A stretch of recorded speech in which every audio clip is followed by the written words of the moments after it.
ओम शांति।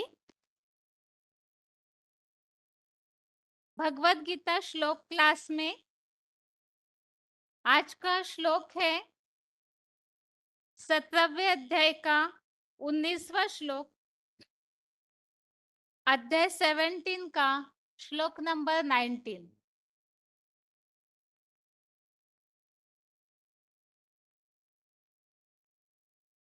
श्लोक है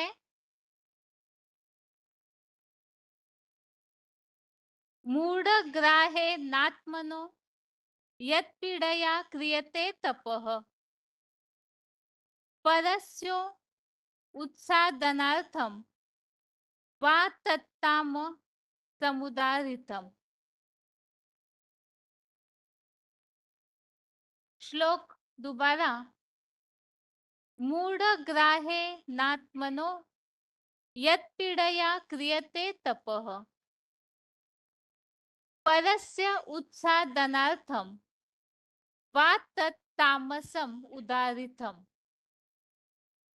श्लोक का उच्चारण फिर से। मूढ़ग्राहे नात्मनो यत्पीडया क्रियते तपः परस्य उत्सादनार्थम वा तत्तामसम उदारितम। श्लोक का संधि विच्छेद है। मूढ़ग्राहेण आत्मनः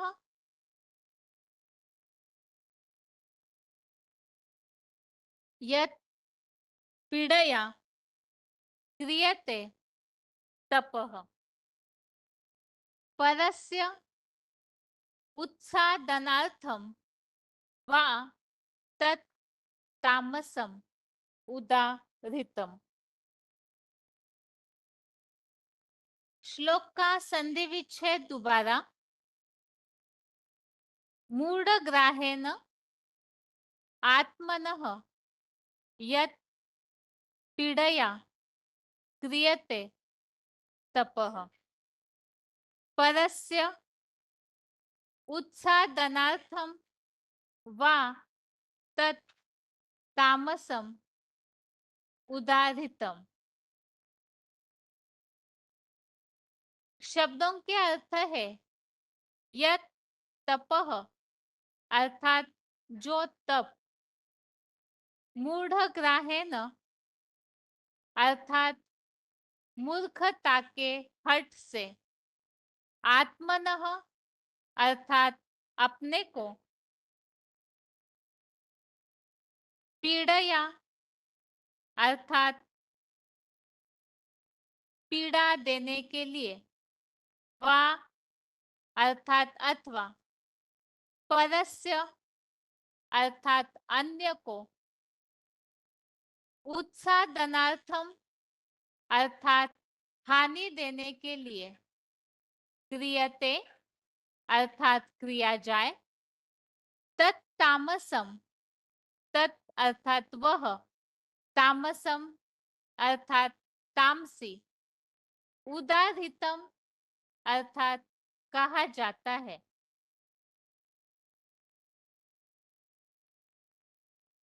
शब्दों के अर्थ दोबारा। यत् तपः अर्थात जो तप, मूढ़ग्राहेण अर्थात मूर्खता के हट से, आत्मनः अर्थात अपने को, पीड़या अर्थात पीड़ा देने लिए, वा अर्थात अथवा, परस्य अर्थात अन्य को, उत्सादनार्थम अर्थात हानि देने के लिए, क्रियते अर्थात किया जाए, तत्तामसम अर्थात वह तामसी, उदाहृतम अर्थात कहा जाता है।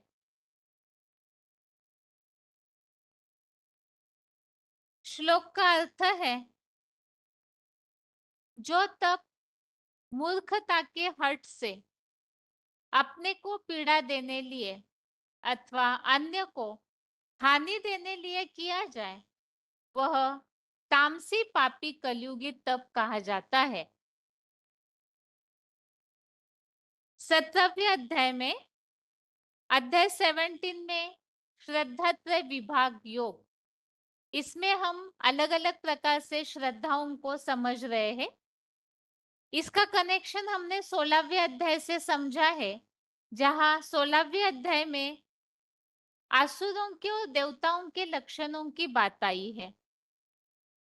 देवताओं के लक्षणों में जो अच्छे गुण होते हैं, दैवी गुण, उनके बारे में हमने समझा। और आसुरों के लक्षणों में आसुर किन्हें कहा जाता है, किस तरह से देहभान में आकर के वो काम क्रोध लोभ मोह के वशीभूत होकर के अलग अलग प्रकार से हिंसा के, व्यभिचार के, भ्रष्टाचार के कर्म करते हैं, उसे हमने समझा। और इसी से संबंधित अध्याय 16 के अंतिम श्लोकों में इस तरह की एक बात आई हुई है कि ये जो आसुरी आत्माएं होती है, आसुरी क्वालिटी की, वो अनेक विचारों में भटके हुए मोह जाल में पूरे घिरे हुए रहते हैं। और ऐसे भटकने के कारण बताया कि नाम मात्र के यज्ञों से ऐसे गीता संविधान के प्रतिकूल यज्ञ सेवाएं करते हैं। अब श्रीमत के बरखिलाफ गीता संविधान के प्रतिकूल अर्थात विरोध में जो यज्ञ सेवाएं करते हैं, उनका रिजल्ट हमने जैसे समझा कि न सुख को, न सिद्धि को, न परम गति को पाते हैं। और ऐसी जो आत्माएं हैं तमो प्रधान वाली, तामसी, अज्ञान अंधकार में घिरे हुए, वह आत्माएं किस तरह का तप करते हैं, उसके बारे में समझानी दी जा रही है कि मूर्खता से, हर्ट से अपने को पीड़ा देने के लिए, अन्य को हानि देने के लिए किया जाए, वह तामसी पापयुगी कलयुगी तप कहा जाता है। और इसी प्रसंग में श्लोक में, ऐसे तो भगवत गीता में चौथे अध्याय में जहां अलग अलग प्रकार के यज्ञों की बात आई है, तो वहां भी इस तरह की बातों को बताया हुआ है कि किस तरह से अलग अलग प्रकार से यज्ञ करते हैं और स्वाहा करने का प्रयास करते हैं। तो ये भी अलग अलग प्रकार की तपस्याएं हैं। इसमें हमने सात्विक और राजसी तपस्या के बारे में इसके पीछे के श्लोकों में समझा है। सात्विक तपस्या वो है जो मन बुद्धि, मन वचन कर्म तीनों को पूरी तरह से कंट्रोल रखती हो, संयमित रखती हो। अध्याय 6 में जहां हमने आत्म संयम योग समझा है, आत्मा को संयमित करने का योग अर्थात तपस्या, वो है नहीं संन्यस्त संकल्पो योगी भवति कश्चन। तो संकल्पों का त्याग जो है महत्वपूर्ण माना गया है, लेकिन भक्ति मार्ग में पूरी तरह से भगवत गीता का ज्ञान न जानने के कारण इस तरह से कोई कोई कर्तव्य या कर्म किए जाते हैं जो हठपूर्वक किए जाते हैं।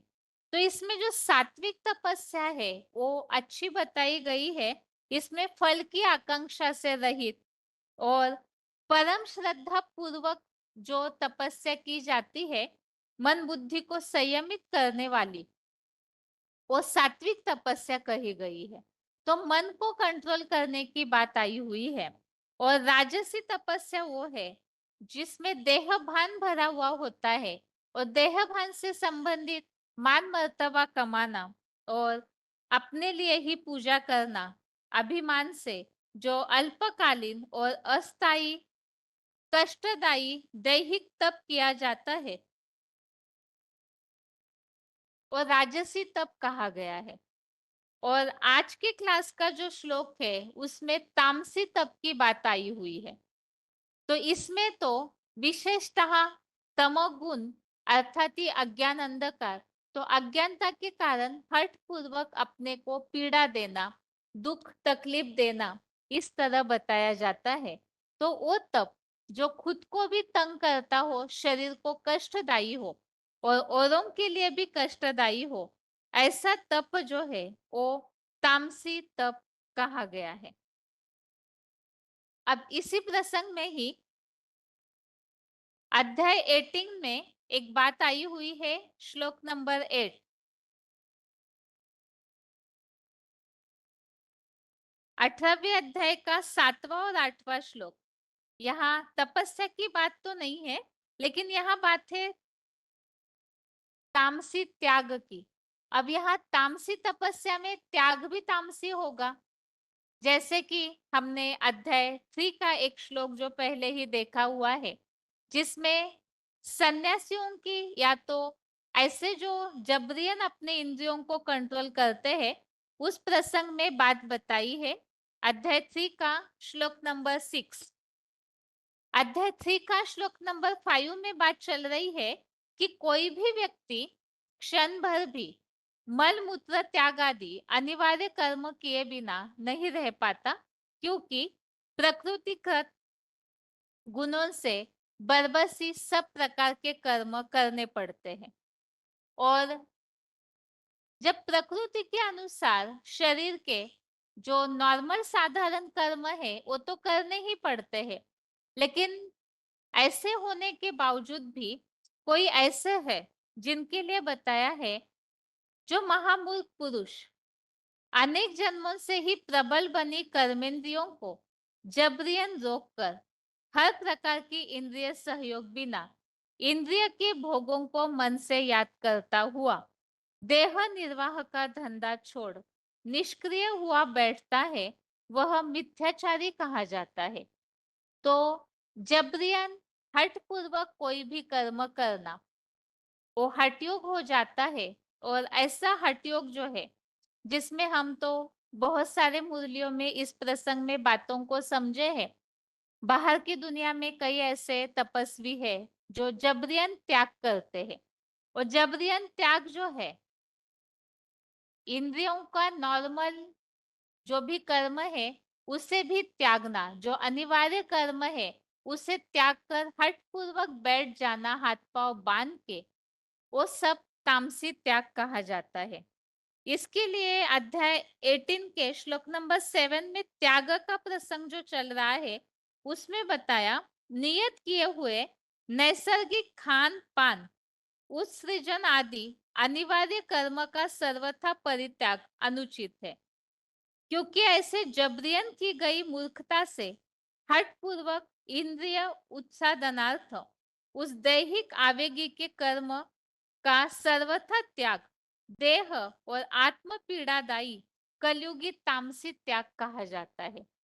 तो जबरियन इंद्रियों को रोकना, जो नेचुरल कर्म है उसे भी रोकना, तो इसे तामसी त्याग कहा गया है। तो ऐसे तामसी त्याग वाली जो तपस्या है वो तामसी तपस्या है। और इसका रिजल्ट भी बताया है श्लोक नंबर 8 में, जो जनहित का कर्म दुख रूप ही है ऐसा समझ शारीरिक, मानसिक या किसी के मोह में होने वाले कष्ट के भय से त्यागता है, वह स्वार्थ पूर्ति करने वाली लालसा वाला राजसी त्याग करने के बाद अनात्म भावी देह भावी जन त्याग का फल ही नहीं पाता है। तो यहाँ बताया है कि इस तरह जबरियन इंद्रियों के कर्मों को रोकना, और ऐसे रोकने वाले जो है फिर उसका फल भी जैसा पाना चाहिए वो प्राप्त नहीं कर पाते। जैसे कि हमने अध्याय 16 का श्लोक अभी अभी समझा, जिसमें बताया है कि गीता विधान के प्रतिकूल, क्योंकि भगवत गीता में भगवान ने सहजम कर्म कौन्तेय सहज कर्म करने के लिए बोला है। राजयोग की जो पढ़ाई है वो बिल्कुल सहज है, धर्मानुकूल है, पालन करने के लिए भी बहुत सुखदायी है। इसके बावजूद भी जो हठपूर्वक तपस्या करते हैं, तो वो तामसी तपस्या और उसका जो त्याग है वो तामसी त्याग कहा गया है। और इसका रिजल्ट भी हमने समझा, ऐसे त्याग से प्राप्ति जो होनी चाहिए वो नहीं होती है। अब चौथे अध्याय में भी हमने इस प्रसंग में कुछ अलग अलग प्रकार की तपस्या, जहाँ यज्ञ कर्म की बातें चल रही है, तो वहां हमने इस तरह से समझा था कि किस तरह से कोई अपने इंद्रियों को कंट्रोल करके अलग अलग प्रकार की तपस्याओं को करते हैं।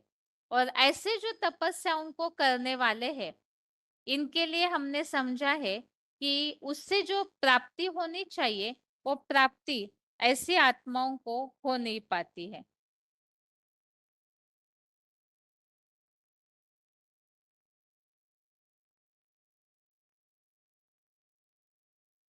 और इसी प्रसंग में यहाँ नीचे एक वीसीडी का पॉइंट लिया हुआ है।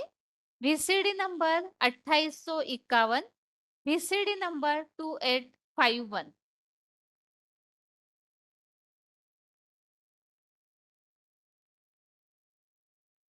इंद्रियां जब तक कंट्रोल नहीं होती है, इंद्रियों का सुख याद आता है। इंद्रियों से कर्म करते हुए तो क्या कहेंगे, हठयोगी है या राजयोगी है। हठयोग माना कठिनाई होती है, शरीर को कष्ट देते हैं, जबरियन हाथ पांव बांध के बैठ जाएंगे, बुद्धि एकाग्र होती है कि भाग जाती है। मन एकाग्र होता है कि भाग जाता है। मन भी एकाग्र नहीं होता। तो हठयोग अर्थात एक तरफ से श्लोक में भक्ति मार्गीय जो भी गीता पार्टी है, उनके हिसाब से भी ये बात इस तरह है। जो शास्त्रों में अलग अलग प्रकार की तपस्याओं का वर्णन आता है, जैसे मुरलियों में जो असुरों के गुरु है शुक्राचार्य, उनके बारे में भी उदाहरण दिया हुआ है कि वो उल्टा लटक जाते थे और नीचे से जो पेड़ की गीली गीली घास होती है, उस गीली घास को आग लगाते थे, तो उससे तो धुआं भी होगा और कष्ट भी होगा। और ऐसी तपस्या करते थे। कई ऐसे हठयोगी होते हैं जो आग पर चलना या तो श्वास प्रश्वास को रोकना, जैसे कुंभक वगैरह करते हैं। तो ऐसे जो श्वास प्रश्वास को रोकना, अब श्वास प्रश्वास ये तो एक नेचुरल शारीरिक क्रिया है, उसे रोकते हैं। एक है कि याद के आधार से, योग के आधार से श्वास प्रश्वास की प्रक्रिया एकाग्रता से धीमी होना एक अलग बात है। लेकिन भक्ति मार्गीय जो हठ योग है, जो प्राणायाम आदि की प्रक्रियाएं करते हैं, तो उसमें कई ऐसे हठ योगी सन्यासी है जो जबरियन अपने श्वास प्रश्वास की गति को रोकते हैं। और रोक करके जैसे कुंभक चढ़ाना, ऐसे रेचक आदि अलग अलग प्रक्रिया जो करते हैं, तो उसके कारण बताया हुआ है शरीर को कष्ट होता है। तो ऐसे जो कष्टदायी ताप है, वो बताया हुआ है तामसी त्याग कहा जाता है। जो प्राण अपान दोनों की गति को रोककर अल्पकालीन नील संकल्प होकर नील बुद्धि रूप कुंभ के दिखावटी कुंभक रूप प्राणायाम के अल्प आश्रय में रहते हैं। यह अध्याय 4 का श्लोक नंबर 29 में जो हठयोगी तपस्वी होते हैं, उनके लक्षण बताए हुए हैं। तो ऐसी जो तपस्याएं है, जो खुद के लिए तो कष्टदायी है ही, क्योंकि शरीर को पीड़ा देते हैं मूर्खता से, अर्थात पूरी ज्ञान की समझ न होने के कारण, अल्पज्ञ होने के कारण हठयोग पूर्वक पीड़ा देते हैं, तो तामसी कहा गया है। तो इसीलिए सहज राजयोग में जो नियम बताए हुए हैं, गीता में ही इस तरह से बताया हुआ है, आंखें खोल करके याद में बैठना चाहिए।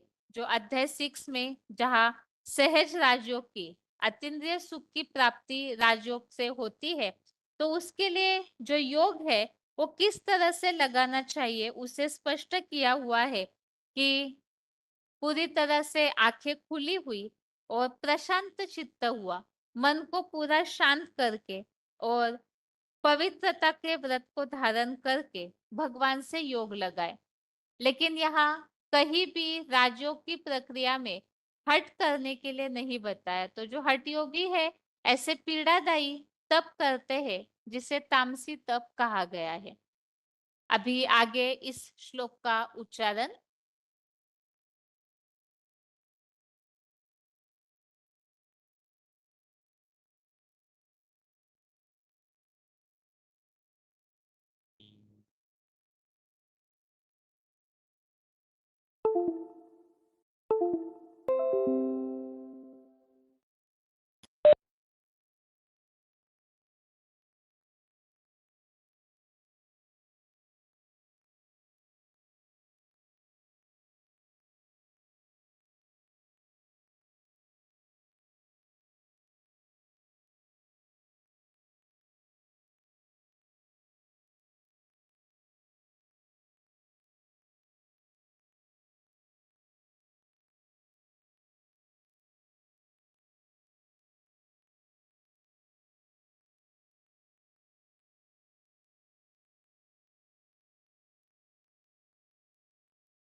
अध्याय दैहिक तप किया जाता है, वह तीन काल में भी कर्मेंद्रियों का द्वैतवादी राजसी कहा गया है।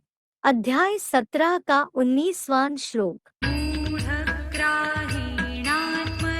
यत् पीडया क्रियते तपः परस्योत्सादनार्थं वा तत्तामसमुदाहृतम्।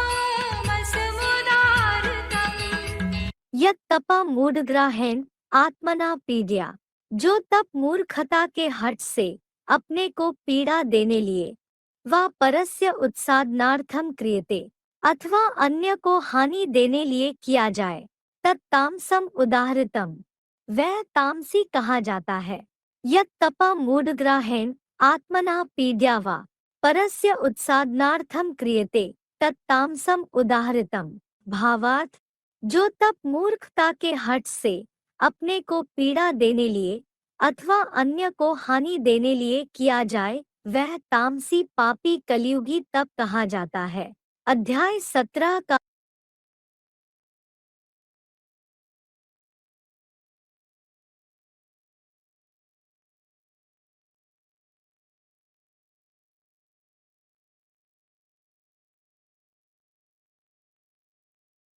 है। अध्याय 17 का 19वां श्लोक। मूढग्राहीणात्मनो यत् पीडया क्रियते तपः परस्योत्सादनार्थं वा तत्तामसमुदाहृतम्। यत् तपा मूढ़ग्राहेण आत्मना पीड्या, जो तप मूर्खता के हठ से अपने को पीड़ा देने लिए वा परस्य उत्सादनार्थम क्रियते, अथवा अन्य को हानि देने लिए किया जाए, तत्तामसम उदाहृतम, वह तामसी कहा जाता है। यत् तपा मूढ़ग्राहेण आत्मना पीड्या वा परस्य उत्सादनार्थम क्रियते, तत्तामसम उदाहृतम। भावार्थ, जो तप मूर्खता के हठ से अपने को पीड़ा देने लिए अथवा अन्य को हानि देने लिए किया जाए, वह तामसी पापी कलियुगी तप कहा जाता है। अध्याय 17 का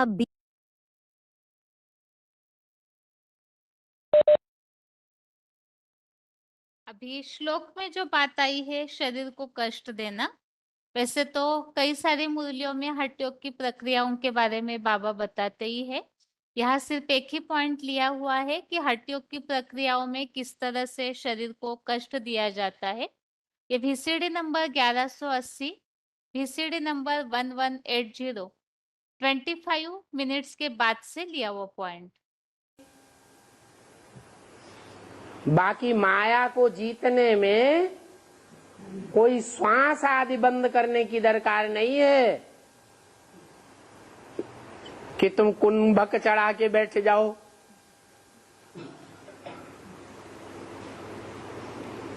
हठ योग क्रियाएं करने लगो। अरे श्वास तो आत्मा में होता ही है।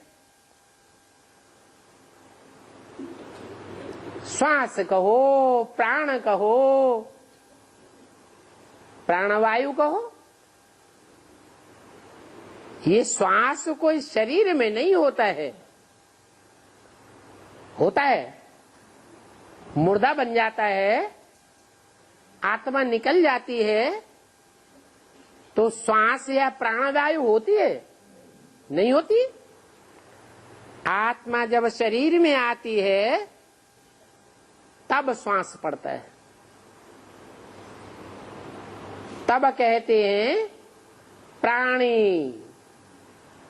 प्राण को धारण करने वाली आत्मा।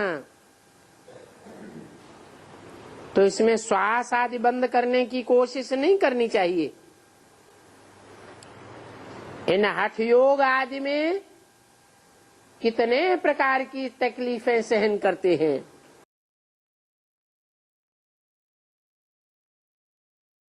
अभी आगे है रिवीजन। रिवीजन के लिए श्लोक है 14वें अध्याय का 3रा।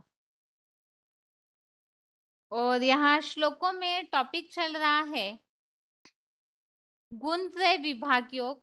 14वें अध्याय का नाम है बाकी किस तरह से सृष्टि की प्रक्रिया आरंभ होती है, और शुरू में 14वें अध्याय के शुरू के 2 श्लोकों में हमने ज्ञान की महिमा के प्रसंग में समझा है कि आखिर ये जो परम श्रेष्ठ ज्ञान है, उस परम श्रेष्ठ ज्ञान जो अर्जुन को भगवान ने दिया है, उससे क्या प्राप्ति होती है। इस प्रसंग में हमने समझा है कि इस ईश्वरीय ज्ञान से महाविनाश काल में भी ऐसी आत्माएं ईश्वरीय ज्ञान द्वारा व्यथित नहीं होती, प्राय जन्मों में भी सुखी होती है। साथ में इस ज्ञान का आश्रय लेने वाले इस दुखी संसार में वापस लौट कर नहीं आते, बल्कि सीधा परम सिद्धि रूप विष्णु लोकीय वैकुंठ धाम में पहुंचते हैं। और इसी प्रसंग में हमने और एक बात को समझा है,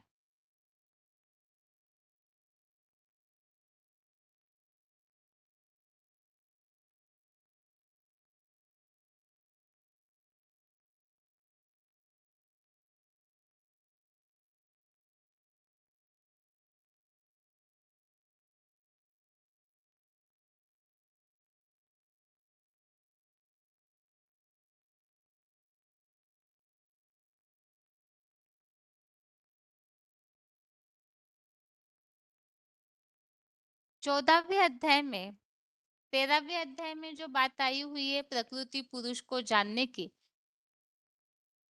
और उसी आधार से यहाँ पर किस तरह से प्राप्ति होती है, वो बातें 14वें अध्याय में बताई गई है।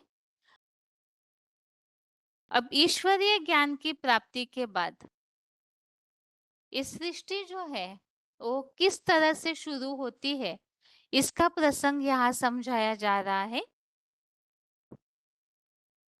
14वें अध्याय के शुरू में हमने टॉपिक का नाम समझा है ज्ञान की महिमा और प्रकृति पुरुष से जगत की उत्पत्ति का विषय।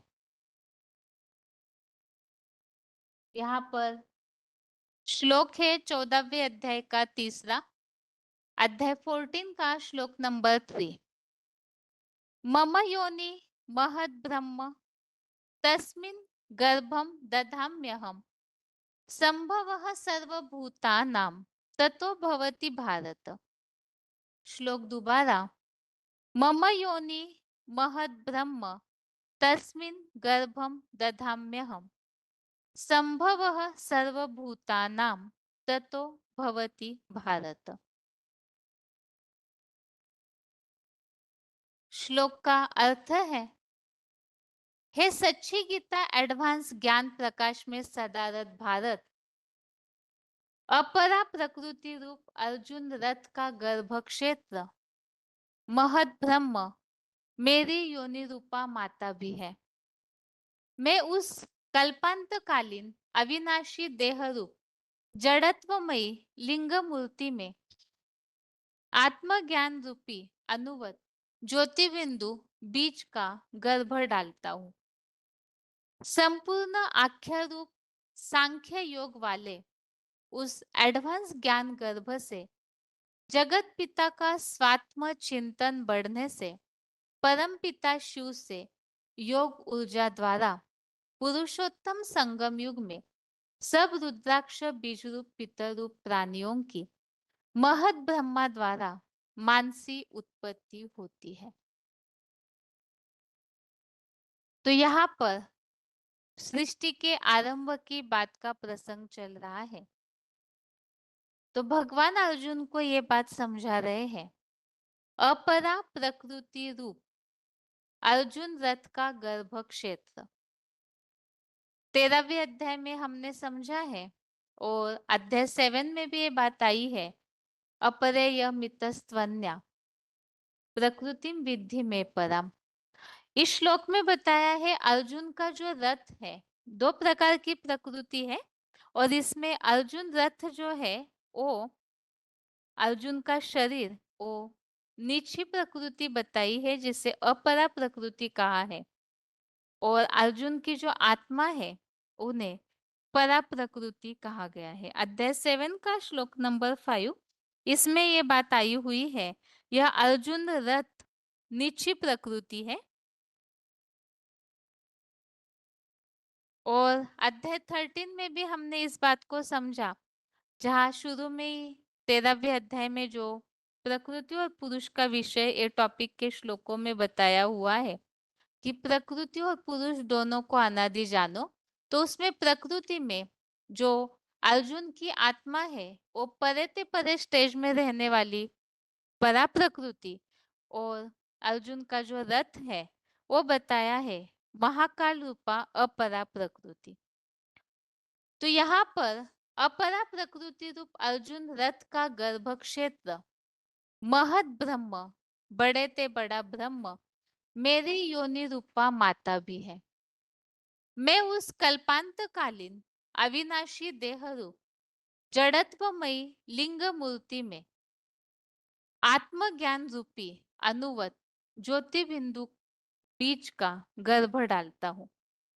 संपूर्ण आख्या रूप सांख्य योग वाले उस एडवांस ज्ञान गर्भ से जगत पिता का स्वात्म चिंतन बढ़ने से, अर्थात पहले परम पिता जो है वो ज्ञान का बीज अर्जुन में डालते हैं, और वो ज्ञान का बीज अर्थात तो कौन सा ज्ञान है वो बताया आत्मज्ञान।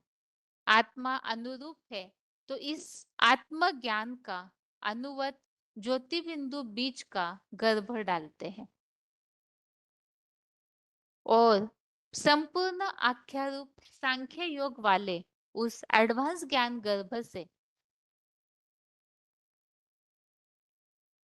सांख्य अर्थात संपूर्ण व्याख्या सहित ज्ञान। तो अर्जुन की आत्मा, जिनके लिए हमने भगवत गीता में कई सारे श्लोकों के क्लैरिफिकेशन वाले अर्थ में इस बात को स्पष्ट किया है कि वही अर्जुन की आत्मा हीरो पार्टधारी है, वही व्यास है जो विशेष रूप से शास्त्रों को लिखते हैं, वही आत्मा कपिल मुनि है जो सांख्य शास्त्र का निर्माता है। तो यह एडवांस ज्ञान को ही इस क्लैरिफिकेशन वाले अर्थ में सांख्य योग कहा है, अर्थात व्याख्या सहित पूरी तरह से डिटेल ज्ञान। तो उस एडवांस ज्ञान गर्भ से जगत पिता का स्वात्म चिंतन बढ़ने से, अर्थात वो अर्जुन वाली आत्मा जगत पिता वो इस तरह से आत्मचिंतन करती है जिससे परमपिता शिव की योग ऊर्जा से पुरुषोत्तम संगम युग में ही रुद्राक्ष बीजरूप पितरूप प्राणियों की महत ब्रह्मा द्वारा मानसी उत्पत्ति होती है। तो जगत पिता का उनमें ज्ञान का बीज डाला जाता है, उस ज्ञान का मनन चिंतन मंथन वो आत्मा जितना करती है, तो मनन चिंतन और याद के द्वारा इस सृष्टि में प्राणियों की उत्पत्ति होती है। यह प्रसंग चल रहा है कि नई सृष्टि सत्यु की सृष्टि तैयार होने के भी पहले जो संगम युगी ब्राह्मणों की दुनिया तैयार होती है, तो वो रुद्रमाला के रुद्राक्ष के मन के वही बीज रूप आत्माएं है, वही पितर रूप प्राणियों का जो संगठन है, उनकी ब्रह्मा के संकल्पों से सृष्टि रची गई। तो ब्रह्मा द्वारा ये मानसी सृष्टि उत्पन्न होती है, यही बात यहाँ बताई गई है। और मानसी सृष्टि की उत्पत्ति के लिए ही यहाँ रेफरेंस दिया हुआ है अध्याय 3 का श्लोक नंबर 14 का।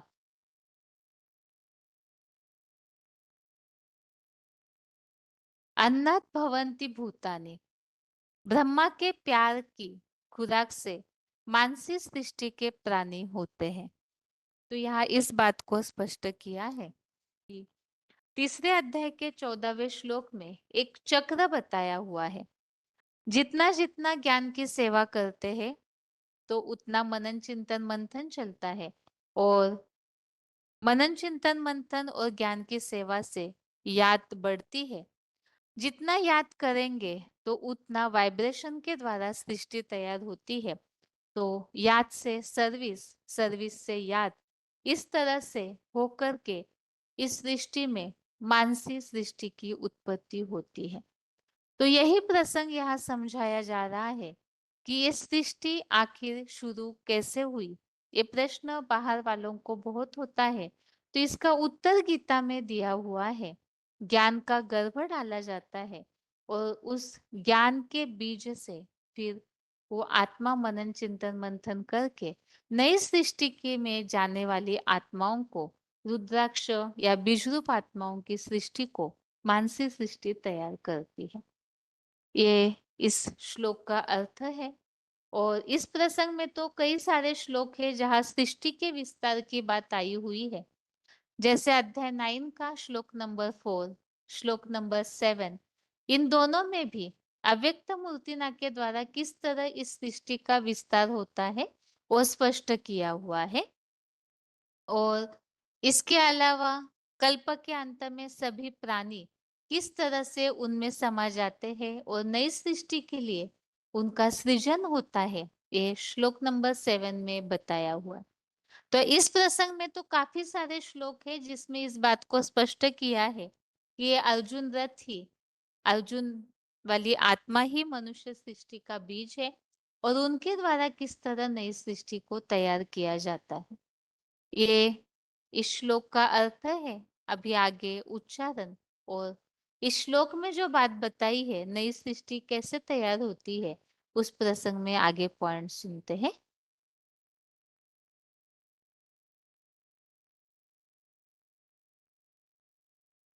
कैसे होती है मानसी सृष्टि की उत्पत्ति?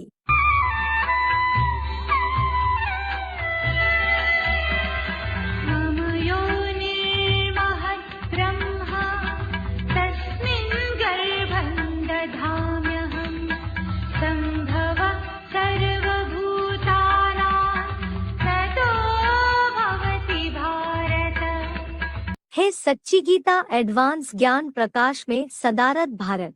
अपरा प्रकृति रूप अर्जुन रथ का गर्भ क्षेत्र महद्ब्रह्म मेरी योनि रूपा माता भी है। मैं उस कल्पांत कालीन अविनाशी देहरूप जड़त्व में लिंग मूर्ति में आत्म ज्ञान रूपी अणुवत अर्थात ज्योतिबिंदु बीज का गर्भ डालता हूँ। संपूर्ण प्लस आख्यारूप सांख्य योग वाले उस एडवांस ज्ञान गर्भ से जगत पिता का स्वात्म चिंतन बढ़ने से परमपिता शिव से योग ऊर्जा द्वारा पुरुषोत्तम संगमयुग में सब रुद्राक्ष अर्थात बीज रूप अर्थात पितर रूप प्राणियों की महद ब्रह्मा द्वारा मानसी उत्पत्ति होती है। फुटनोट: अन्नाद भवंती भूतानी। 5 मुखों वाले संगठित ब्रह्मा के प्यार की खुराक से मानसी सृष्टि के प्राणी होते हैं। देखिए गीता के 3 अध्याय का 14वां श्लोक। होती है मानसी सृष्टि की उत्पत्ति।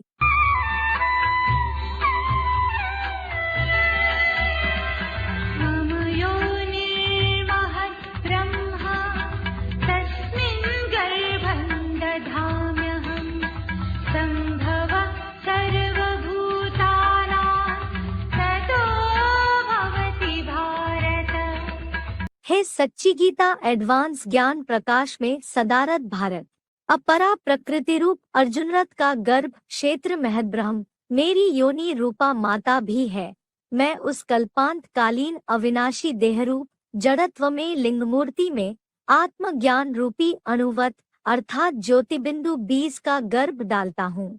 संपूर्ण प्लस आख्यारूप सांख्य योग वाले उस एडवांस ज्ञान गर्भ से जगत पिता का स्वात्म चिंतन बढ़ने से परमपिता शिव से योग ऊर्जा द्वारा पुरुषोत्तम संगमयुग में सब रुद्राक्ष अर्थात बीज रूप अर्थात पितर रूप प्राणियों की महद ब्रह्मा द्वारा मानसी उत्पत्ति होती है। फुटनोट: अन्नाद भवंती भूतानी।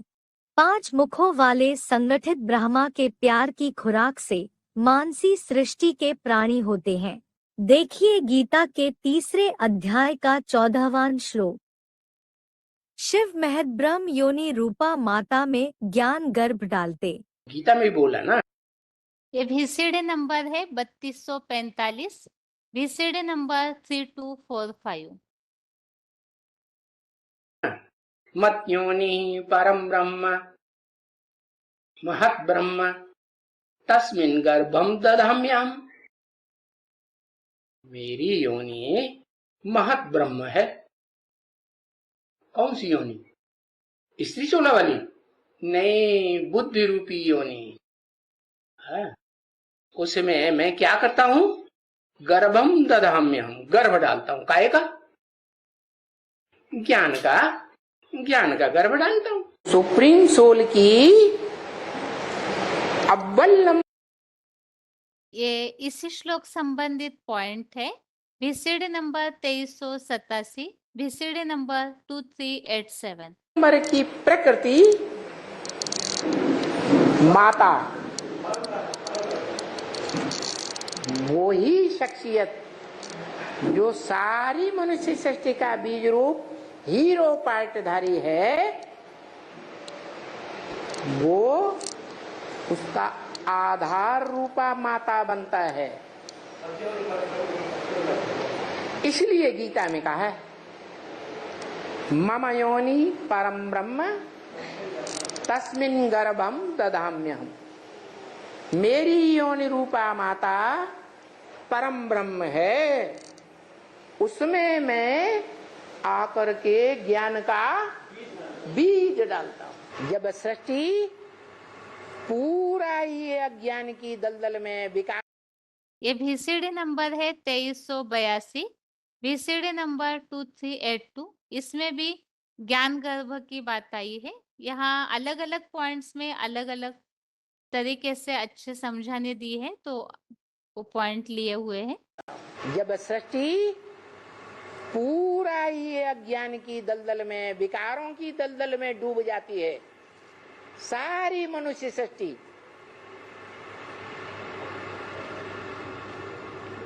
तो ब्रह्म वाक्य बताता है मुरली में कि तुम बच्चे जब पूरा ही विकारों की दलदल में डूब जाते हो, तब मैं चोटी पकड़ करके उठाता हूं। क्या? वो ब्राह्मणों की दुनिया में अव्वल नंबर चोटी का ब्राह्मण कौन है? राम वाली आत्मा,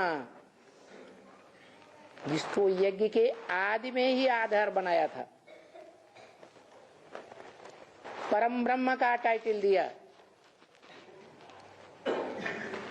तो मां के रूप में भी सहनशीलता का पार्ट मूल रूप में बजाने वाली कौन सी आत्मा हुई है?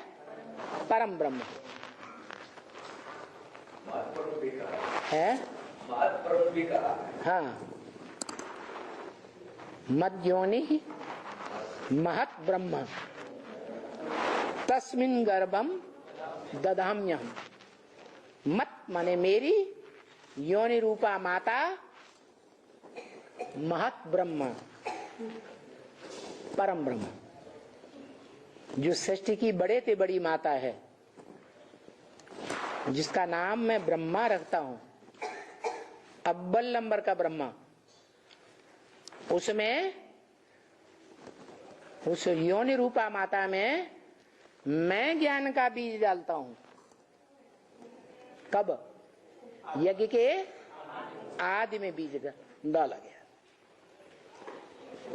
वो माता निमित्त बनती है, भले पुरुष तन है,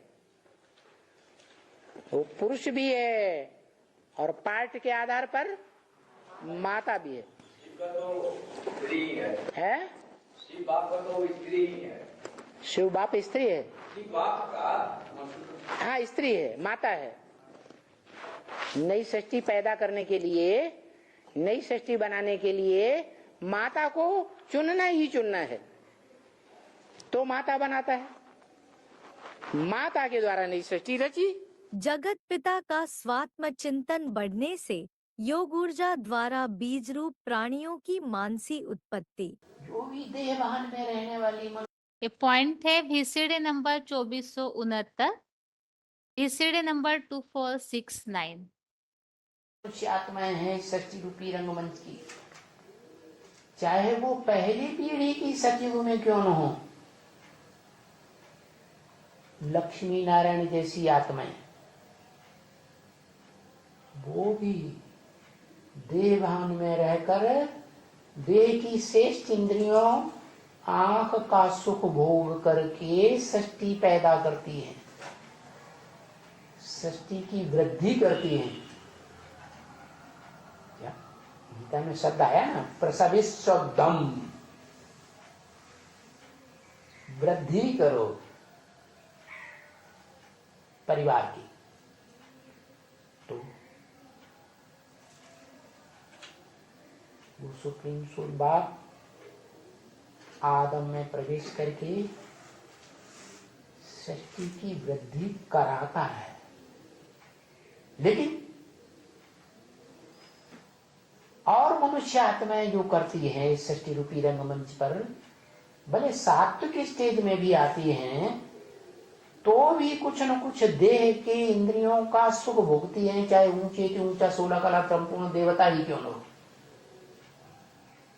लेकिन वो एक ही आत्मा ऐसी है, क्या, आदम, जो संपूर्ण पुरुषार्थ आत्मिक स्मृति का करने के बाद देह की इंद्रियों का, चाहे श्रेष्ठ इंद्रियां हो, भ्रष्ट इंद्रियां हो, ऐसी गहरी स्मृति में रहता है खुदा की, निराकार की,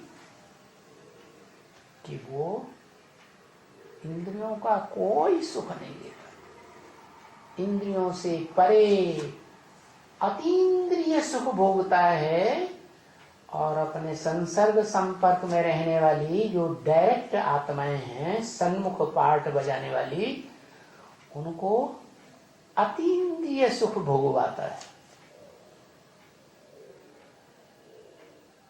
तो ऐसी श्रेष्ठ सृष्टि का जो निर्माता है उसे कहा जाता है मानसी सृष्टि। क्या कहते हैं ना, त्रिमूर्ति शिव ने अपनी पहली मूर्ति ब्रह्मा के द्वारा जो पहली मानसी सृष्टि रची, वो सनकादिक कहे जाने वाले 4 कुमारों की रची। जो मनुष्य सृष्टि में 4 मुख्य धर्मों की 4 बीज रूप आत्माएं, देवता, इस्लामी, बौद्धि और क्रिश्चियन। बाकी धर्म तो उनके सहयोगी धर्म हैं, उनकी बात छोड़ दो। तो मानसी सृष्टि रचता है, वाइब्रेशन की सृष्टि। क्या है? रुद्र ज्ञान यज्ञ, ज्ञान का यज्ञ है, जिस ज्ञान यज्ञ से उत्पन्न होने वाले ब्राह्मण कहे जाते हैं। क्या ब्राह्मणों का जो मुखिया है ना, महारुद्र शंकर, उसको भी यज्ञों पर भी दिखाते हैं ना। इसका मतलब कौन से वर्ण का है? ब्राह्मण वर्ण का है। तो उसके जो भी बच्चे हैं रुद्रगण, वो सारे ही ब्राह्मण वर्ण के। उनमें 11 हैं मुख्य, 11 रुद्रगण, और बाकी 108 की माला भी है रुद्रगणों की। माला माने संगठन। क्या? गले की माला, ऐसी माला जिनको छाती से लिपटा के रखते हैं। माँ बाप बच्चों को छाती से लिपटा के रखते हैं ना प्यार में, ऐसे बच्चों की माला। अन्नाद भवति भूतानि, हमारा ईश्वरीय परिवार है।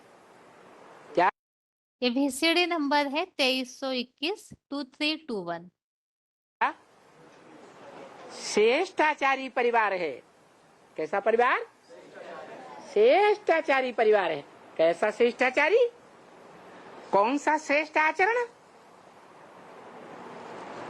गीता में लिखा है अन्नात् भवति भूतानि। क्या? भूत माने प्राणी। प्राणियों की उत्पत्ति कैसे होती है? अन्नात्, अन्न से होती है। वो है हद का अन्न, हद के प्राणी। और इस ईश्वरीय परिवार में है बेहद के प्राणी, ब्राह्मणों की सृष्टि। वो है देह का अन्न, जो ताकत देता है। किसको? देह को, और ये है आत्मा का अन्न, अनाज। जो अनाज आत्मा को पावर देता है। तो बताओ आत्मा का अनाज क्या है? याद। जितना तेजी से याद करेंगे, गहरी याद करेंगे, तो उसका रिजल्ट क्या होगा? अन्नात् भवति भूतानि। उस याद रूपी अनाज से ब्राह्मण के रूपी प्राणियों की उत्पत्ति होगी। तुम्हारे ब्राह्मणों का संगठन बढ़ेगा।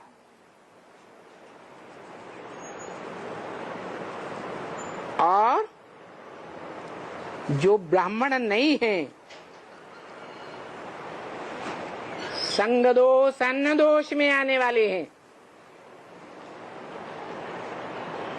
वो खलास हो जाएंगे।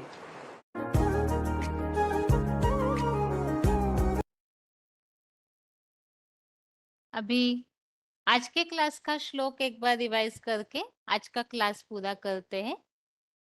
14वें अध्याय के श्लोक में तो हमने समझा किस तरह से जगत पिता का आत्मचिंतन बढ़ने से, स्वात्मचिंतन और ज्ञान की गहराई बढ़ने से इतनी गहरी याद में टिक जाता है कि उससे फिर मानसिक सृष्टि की उत्पत्ति होती है और परम पिता उनमें ज्ञान का बीज डालते हैं, अर्थात आत्मज्ञान का बीज डालते हैं।